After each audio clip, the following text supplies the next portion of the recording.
When a homeless black girl captures a millionaire's heart, their love defies all odds. But as her buried past unveils a storm of racism, betrayal, and shattered trust, one question remains. Can love truly conquer everything? The winter wind howled through the dark streets of Chicago, biting into her skin as Jasmine clutched her thin coat tightly around her shivering frame. The smell of damp concrete mixed with faint exhaust fumes as she wandered the empty sidewalks, her stomach twisting in hunger. Jasmine had been homeless for over a year, moving from shelter to shelter, sometimes sleeping under bridges or outside abandoned buildings. Life hadn't always been this way. There was a time when she had a family, a mother who sang lullabies and braided her hair while promising her that everything would always be okay. But those promises shattered when Jasmine was just 15, the day her mother passed away suddenly. Left with no relatives to turn to, Jasmine was thrust into the foster system. There, the cracks in society's care became glaringly obvious. She bounced from one home to another, her spirit hardening with every betrayal of trust. By the time she aged out of the system, Jasmine had no one to lean on and no place to call home. But Jasmine wasn't the kind of girl who gave up. Every day she woke up believing there was a chance her life could turn around. She dreamed of going back to school, of earning a degree, of one day having a warm home filled with laughter and love. On this particular night, though, survival was her only goal. She spotted a diner glowing in the distance, a beacon of warmth against the cold. Gathering her courage, she stepped inside, greeted by the smell of coffee and the sound of clinking dishes. She hesitated at the door, her worn sneakers soaking wet, and her oversized coat a patchwork of stitches. The waitress at the counter gave her a disapproving glance. "If you're not buying anything, you can't stay here," she said curtly. I need a minute to warm up," Jasmine replied, her voice steady but soft.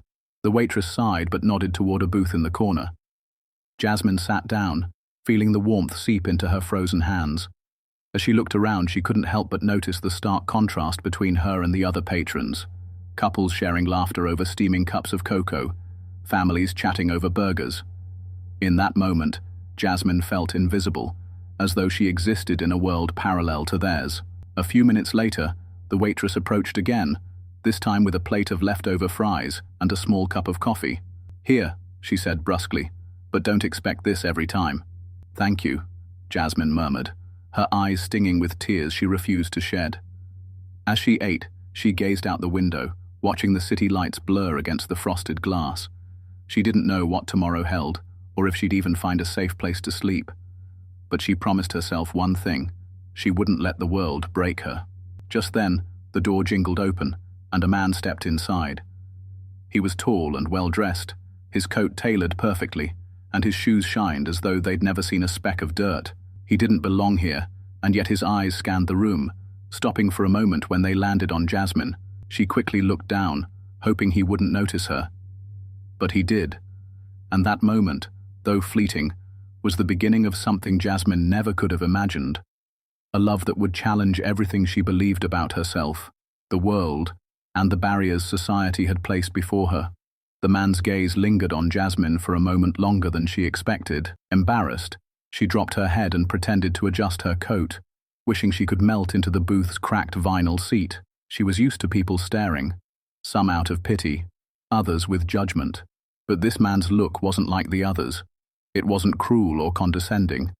It was curious, almost as if he was trying to figure out her story. He walked to the counter, ordered a coffee, and then, to Jasmine's surprise, turned and walked directly toward her. Her chest tightened as he approached, his polished shoes clicking softly against the tiled floor. "Mind if I sit here?" he asked, his voice warm and calm. Jasmine hesitated, glancing at the empty seats around the diner. "There are other tables," she replied softly, unsure of his intentions. "I know," he said with a small smile, "but I'd like to sit with you if that's okay." Her instincts told her to be cautious. Life had taught her that kindness often came with a cost, but something about the sincerity in his voice made her nod. "Suit yourself," she muttered, shifting slightly to make room. As he slid into the booth across from her, Jasmine noticed how out of place he looked in his expensive coat and crisp white shirt. His clean-shaven face and confident demeanor screamed privilege. someone who had never skipped a meal or worried about where they'd sleep. "I'm Michael," he said, extending a hand. "Jasmine," she replied after a pause, her hand barely brushing his in a quick shake. "You come here often?" he asked, glancing around the modest diner. She couldn't help but laugh, a small, humorless sound. "Yeah, it's my favorite 5-star restaurant," she said, gesturing to the stained menus and flickering light above them. Michael chuckled, not offended by her sarcasm. "Fair enough. I've been here a few times, but usually just passing through. I noticed you when I walked in and thought I'd say hi." Jasmine narrowed her eyes slightly, unsure of what to make of him. "Why?" He shrugged, taking a sip of his coffee. "You looked like you could use a friend." Her defenses went up immediately. "A friend? What? So you can pat yourself on the back for being nice to the homeless girl?" Michael didn't flinch at her sharp words. Instead, he leaned forward, his expression earnest. "No, not at all. I know what it's like to feel invisible. And I'm guessing you might know that feeling too." Jasmine stared at him, caught off guard. People rarely looked past her appearance or circumstances to acknowledge her as a person. For a moment, she wasn't sure how to respond. "Maybe," she said cautiously. "But you? Invisible? Doubt it." Michael smiled faintly. "You'd be surprised." He took another sip of coffee, giving her space to process his words. They sat in silence for a few moments, the hum of the diner filling the air between them. Jasmine could feel her walls starting to lower, though she wasn't sure why. Maybe it was the way he spoke to her, not with pity, but with genuine curiosity. "So, Jasmine," he said, breaking the silence. "What's your story?" She stiffened at the question, her fingers tightening around the coffee cup in front of her. "Why do you care?" Michael tilted his head, studying her. "Because I believe everyone's story matters. And maybe, just maybe, I can help." His words hung in the air, and for the first time in a long time, Jasmine felt something she hadn't allowed herself to feel. Hope. But even as she considered letting him in, a voice in the back of her mind reminded her of all the times she had trusted people, only to be let down. Could she really believe this stranger? Or would he be just another person who disappeared when things got too hard? Jasmine's eyes met Michael's, her expression guarded, but softening. "You want my story?" she said quietly. "It's not exactly a fairy tale. Neither is mine," he replied, his voice steady. "But I'm here to listen, if you're willing to share." Jasmine hesitated, the weight of her past pressing heavily on her chest. She knew that opening up could change everything, but she also knew that keeping it all inside was slowly breaking her. Taking a deep breath, she began. Jasmine stared into her coffee cup, the steam curling up like a ghost from her past. Her hands trembled slightly, the weight of her story pressing against her chest like a stone. She hadn't spoken about her life in years. Not in detail, not to anyone who seemed like they cared. "I grew up in the foster system," she began, her voice barely above a whisper. "My mom died when I was 15, and after that, it was like I stopped existing to the world. I went from house to house, feeling like I was just another paycheck for the families who took me in." Michael nodded, his expression soft and attentive. He didn't interrupt, didn't press for more. "I tried to make it work," she continued, her voice tightening with emotion. "I worked hard in school, stayed out of trouble, but no one really cared. When I aged out of the system at 18, I had nowhere to go, no family, no support, just me." Jasmine's eyes welled up, but she blinked the tears away quickly, unwilling to let them fall. She couldn't show weakness, not again. "Since then, it's been one struggle after another," she said, her voice hardening. "Sleeping in shelters, fighting to stay safe, looking for jobs where no one cares about your address or your clothes. Do you know how many doors slam in your face when people figure out you're homeless?" Michael didn't respond immediately. He let her words hang in the air, heavy with truth and pain. "I can't imagine how hard that must have been," he said softly. Jasmine gave a bitter laugh. "Hard doesn't even cover it. Some days it feels like the whole world is set up to keep people like me down." Michael leaned forward, resting his elbows on the table. "But you're still here," he said. "That tells me you're stronger than the world gives you credit for." His words caught her off guard. For a moment, Jasmine wasn't sure how to respond. No one had ever said that to her before, at least not without strings attached. You don't know me, she said cautiously. You don't know what I've done just to survive. Michael's eyes softened, and he leaned back slightly, giving her space. You're right. I don't know everything, but what I see is someone who's had every reason to give up and still hasn't. That's the kind of strength most people don't have. For a brief moment, Jasmine allowed herself to feel the warmth of his words. It was a strange sensation, hope mingling with fear, like a light breaking through storm clouds. What about you? She asked suddenly, deflecting the attention away from herself. What's your story? Michael hesitated, a flicker of something unspoken crossing his face. He took a sip of his coffee, his movements slow and deliberate. I didn't grow up struggling, not like you, he admitted. My family was well off, but that doesn't mean things were easy. Jasmine raised an eyebrow, skeptical. Money makes a lot of things easier. You're not wrong, he said with a faint smile. But money doesn't buy love or respect. My father was tough. He believed in working for what you want, but his way of teaching that was harsh. Let's just say I learned early on that people aren't always who they seem to be. Jasmine studied him. Her curiosity piqued. There was more to this polished man than met the eye. So, what? You grew up rich but lonely? Michael chuckled, though there was no humor in it. Something like that. I learned to rely on myself, and it made me want to prove that I could do something meaningful on my own. That's why I started my business. What kind of business? Jasmine asked, her guard still up but softening. Real estate, he replied. I buy properties, fix them up, and try to create spaces where people actually want to live. Jasmine scoffed lightly. Sounds glamorous. Michael smiled. Not always, but it's taught me a lot about people, about what they need to feel safe and valued. It's why I couldn't just walk past you tonight. Her stomach tightened at his words. She wanted to believe him, to trust that his kindness was real. But trust was a fragile thing, and every time she had given it away, it had been shattered. You really think you can help me? She asked, her voice tinged with doubt. Michael's gaze was steady, unwavering. I don't know if I can, but I'd like to try. If you'll let me. Jasmine looked away, her mind racing. She had spent so long fighting to survive on her own, that the idea of someone offering help felt foreign, almost dangerous. But deep down, a part of her yearned to believe in him. I'll think about it, she said finally, her voice barely audible. That's all I ask, Michael replied, his smile kind but restrained, as though he understood how delicate this moment was. The door to the diner jingled as a new customer walked in, breaking the tension between them. Jasmine glanced at the clock on the wall, realizing she had stayed much longer than she intended. I should go, she said, rising from her seat. Michael stood as well, pulling a card from his pocket and placing it on the table. If you ever need anything, call me, he said. Jasmine hesitated before picking up the card, her fingers brushing against the edge. She slipped it into her pocket without looking at it. Thanks, she said, her voice guarded but genuine. As she walked out into the cold night, Jasmine couldn't help but glance back through the diner window. Michael was still there, watching her leave, a thoughtful expression on his face. For the first time in years, she felt something stir inside her, something she thought she had lost a long time ago. Jasmine lay awake that night on the thin mattress at the women's shelter, staring at the peeling paint on the ceiling. The dim light from the street outside spilled through the cracked window, casting shadows that danced across the room.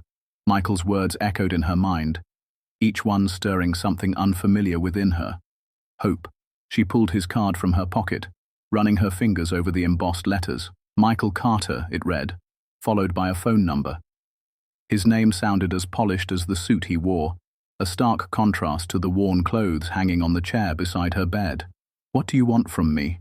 She whispered to herself, her voice barely audible over the muffled sounds of the city. She tucked the card into her bag, unsure if she would ever use it. The next morning, Jasmine woke early and set out to find work. As always, rejection met her at every turn. The coffee shop needed someone more experienced. The retail store manager barely looked her in the eye before saying they were fully staffed. At a diner, she was told her appearance didn't meet their standards. By mid-afternoon, she found herself sitting on a park bench, her energy drained. Around her, the world carried on, oblivious to her struggles. Parents played with their kids on the swings. Couples walked hand in hand, and joggers passed by with purpose. Jasmine felt like a ghost, invisible in a world that refused to see her. She reached into her bag, her fingers brushing against the edges of Michael's card. Her first instinct was to toss it. She didn't need charity, and she certainly didn't need another person pretending to care. But something stopped her. Maybe it was the way he had looked at her, not with pity, but with genuine curiosity. Before she could second-guess herself, she pulled out her phone and dialed the number. "Hello?" Michael's voice came through the line, steady and calm. Jasmine hesitated, suddenly unsure of what to say. It's Jasmine," she finally managed, her voice quieter than she intended. "Jasmine," Michael said, his tone instantly brightening. "I'm glad you called. How are you?" She frowned, unaccustomed to the concern in his voice.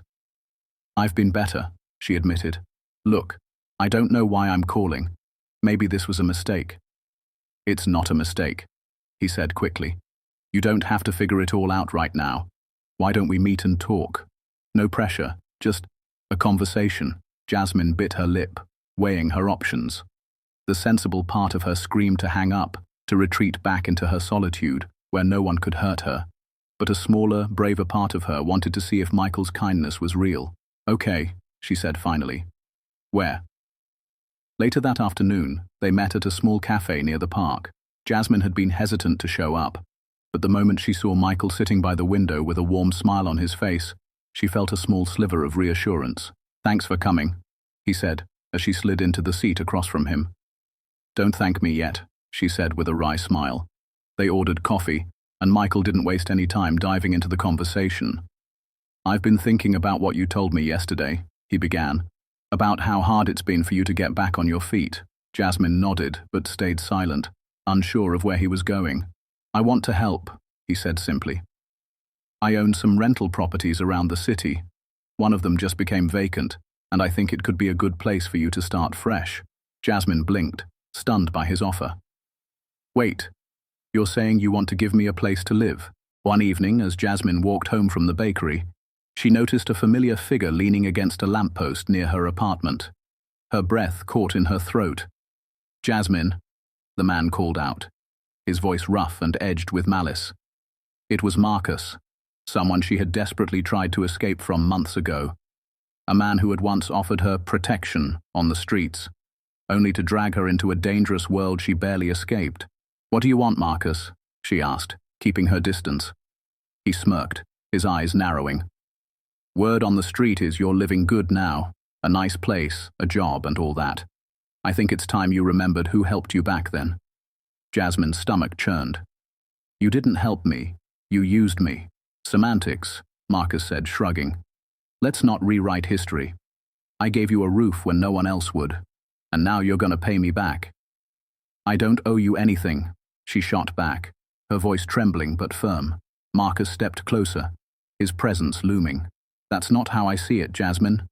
And you know what happens when people don't pay their debts." Jasmine's heart raced as she turned and walked away, her hands trembling as she fumbled with her keys. When she finally made it into her apartment, she locked the door and slid to the floor, her body shaking. For the first time in months, fear gripped her again. The next day, Michael noticed something was off. Jasmine was quieter than usual, her eyes darting nervously whenever they spoke. "Jasmine, what's wrong?" he asked gently. "Nothing," she said quickly, her voice too sharp. "Jasmine," Michael said firmly, his tone soft but insistent. "Talk to me, please." She hesitated, tears brimming in her eyes. For a moment, she considered lying, brushing it off like she always did. But then she remembered how much Michael had already done for her, how he had seen her when no one else had. "There's someone from my past," she admitted, her voice breaking. "His name is Marcus, and he's dangerous. He found me." Michael's jaw tightened, concern flashing across his face. "What does he want?" "He thinks I owe him something," she said bitterly. "And I'm scared he won't leave me alone." Michael placed a reassuring hand on her shoulder. "You don't owe him anything. And you're not facing this alone, Jasmine. I'll help you, whatever it takes." Her tears spilled over as she looked at him. "Why do you care so much?" "Because I believe in you," Michael said simply. "And I'm not letting anyone take away the life you're building."